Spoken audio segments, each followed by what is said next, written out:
नमस्कार दोस्तों, आपका स्वागत है मेरे इलेक्ट्रिकल ट्यूटोरियल चैनल पे। यहाँ पर हम लोगों ने इलेक्ट्रिकल इंजीनियरिंग के इलेक्ट्रोमैग्नेटिक थ्योरी या इलेक्ट्रोमैग्नेटिक फील्ड से एक न्यूमेरिकल प्रॉब्लम को लिया हुआ है, जो कि इस प्रकार से है।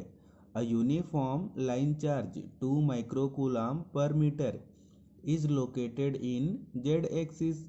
Find vector E in rectangular coordinates at P 1, 2, 3 if the charge exists from minus infinity less than z less than infinity।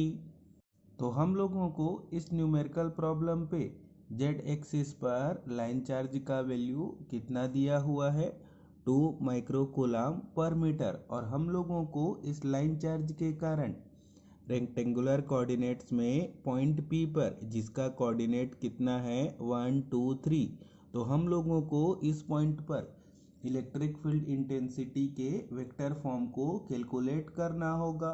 और हम लोगों को इस न्यूमेरिकल प्रॉब्लम पर जो जेड का रेंज है वो कहाँ से कहाँ तक दिया हुआ है, माइनस इन्फिनिटी से लेकर प्लस इन्फिनिटी तक। तो आइए देखते हैं कि हम लोग इस न्यूमेरिकल प्रॉब्लम को किस प्रकार से सॉल्व कर पाएंगे। हम लोगों को इस न्यूमेरिकल प्रॉब्लम को सॉल्व करने के लिए infinite long line charge wire के कारण इलेक्ट्रिक फील्ड इंटेंसिटी के फॉर्मूले को यूज करना होगा। तो किस प्रकार से लिख पाएंगे इलेक्ट्रिक फील्ड इंटेंसिटी के फॉर्मूले को? लिखेंगे vector E is equal to rho L upon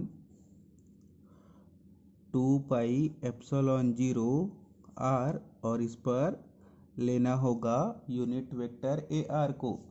अब हम लोगों को इस फार्मूले पर रो एल का वैल्यू कितना दिया हुआ है, 2 माइक्रोकूलम पर मीटर। अब हम लोग इस फार्मूले के लिए यूनिट वेक्टर ए आर और आर के वैल्यू को कैलकुलेट करेंगे दिए हुए कोऑर्डिनेट का यूज करके। तो हम लोगों को यूनिट वेक्टर ए आर को कैलकुलेट करने के लिए पहले वेक्टर आर को कैलकुलेट करना होगा।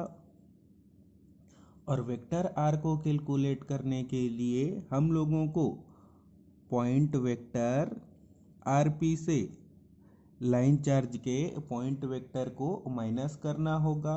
तो यहाँ पर हम लोग लाइन चार्ज के लिए पॉइंट वेक्टर को एज्यूम कर लेंगे आर एल। अब हम लोग इस न्यूमेरिकल प्रॉब्लम पे पॉइंट चार्ज के लिए कोऑर्डिनेट्स को कितना लिख पाएंगे, तो लिखेंगे 1, 2, 3, जो कि हम लोगों को न्यूमेरिकल प्रॉब्लम पर दिया गया है। और हम लोगों को लाइन चार्ज के लिए कोऑर्डिनेट को किस प्रकार से लिखना होगा, तो इस न्यूमेरिकल प्रॉब्लम पर देख पाएंगे कि लाइन चार्ज कौन से एक्सिस पर रखा हुआ है, जेड एक्सिस पर रखा हुआ है। और जेड एक्सिस पर जो एक्स और वाई के कोऑर्डिनेट कितने होते हैं, तो एक्स का कोऑर्डिनेट होता है जेड एक्सिस पर 0 और वाई का कोऑर्डिनेट होता है जेड एक्सिस पर 0।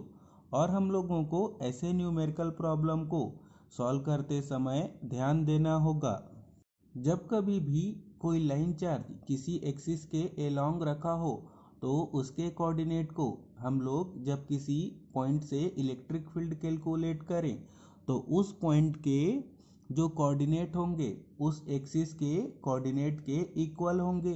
तो यहाँ पर जो लाइन चार्ज है वो जेड एक्सिस पर रखा हुआ है और जेड एक्सिस का कोऑर्डिनेट हम लोगों को पॉइंट P पर कितना दिया हुआ है 3। तो हम लोगों को लाइन चार्ज के लिए जेड एक्सिस के कोऑर्डिनेट को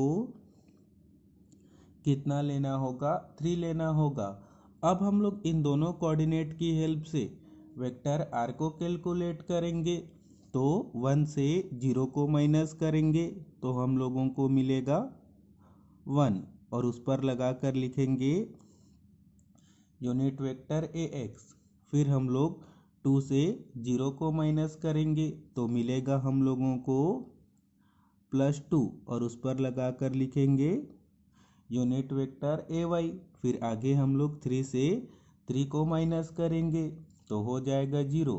तो यहाँ पर हम लोगों ने पहले यूनिट वेक्टर ए आर के लिए वेक्टर आर को कैलकुलेट किया। अब हम लोग यहाँ per unit vector A R के लिए मॉड ऑफ वेक्टर आर या आर के वैल्यू को कैलकुलेट करेंगे। तो लिख लेते हैं R is equal to mod of vector R. और इसको हम लोग किस प्रकार से कैलकुलेट कर पाएंगे? तो जो हम लोगों ने वेक्टर कैलकुलेट किया है उस वेक्टर के यूनिट वेक्टर के कोफिशिएंट का स्क्वायर करके ऐड करके रूट कैलकुलेट करना होगा। तो लिख पाएंगे 1 का स्क्वायर प्लस 2 का स्क्वायर, और रूट कैलकुलेट करने के लिए पावर पर कितना लेना होगा 1/2। और जब हम लोग इसको सॉल्व करेंगे तो हम लोगों को क्या मिलेगा √5। अब हम लोग वेक्टर आर और मॉड ऑफ वेक्टर आर की हेल्प से यूनिट वेक्टर ए आर को कैलकुलेट करेंगे। तो लिख पाएंगे unit vector A R is equal to vector R upon mod of vector R. अब हम लोग इस पे वैल्यू पुट करेंगे।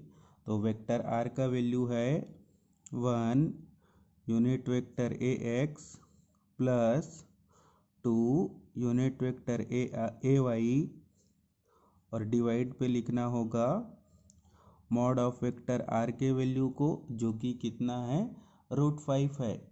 अब हम लोगों को आगे इस न्यूमेरिकल प्रॉब्लम पे इलेक्ट्रिक फील्ड इंटेंसिटी के वेक्टर फॉर्म को कैलकुलेट करने के लिए जो हम लोगों ने वैल्यू कैलकुलेट किया है उसको पुट कर देंगे। और रो एल का वैल्यू तो हम लोगों को न्यूमेरिकल प्रॉब्लम पे ही दिया हुआ है। तो इससे हम लोग इलेक्ट्रिक फील्ड इंटेंसिटी के रेक्टेंगुलर कोऑर्डिनेट सिस्टम के वेक्टर को फाइंड आउट कर पाएंगे।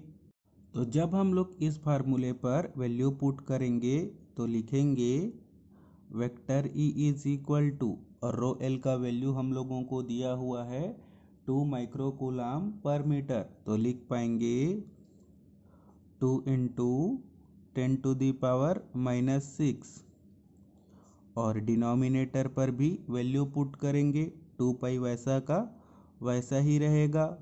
और एप्सिलॉन 0 का वैल्यू होता है 8.854 × 10⁻⁻12। और हम लोगों को इस पे r का वैल्यू भी पुट करना होगा। तो r का वैल्यू कितना है